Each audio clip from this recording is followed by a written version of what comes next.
হ্যাঁ, এটা হচ্ছে কোটালীপাড়া ক্যাপ 71-এর নিচে। আচ্ছা, সামান্য দি, সমস্যা নেই। সমস্যা নেই, আপনি কি করেন? এটা হচ্ছে চা পাতা, ঠিক আছে? এটা হচ্ছে চা পাতা আর এই যে লেবু, আদা। আচ্ছা, ওটা থাকছে। আমি এখন চা বানাচ্ছি। এখন বিষয় হলো,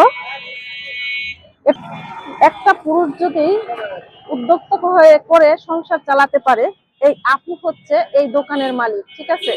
তো এখানে আসলাম আপুর কাছে একটা চা খাওয়ার জন্য এবং একটা পানি খাওয়ার জন্য।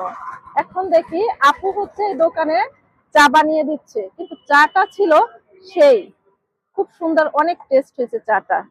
এখন আপুকে বললাম, এই দোকানটা যেহেতু আপুর, তো একটা পুরুষ যদি একটা সংসার চালাতে পারে, তাহলে এই আপুর মতো আরো 10 জন নারী কেন সংসার চালাতে পারবে না? এটাই আপনাদের কাছে প্রশ্ন। সো আমি এখন এই চাটা বানাইলাম আপনাদের জন্য। গুড।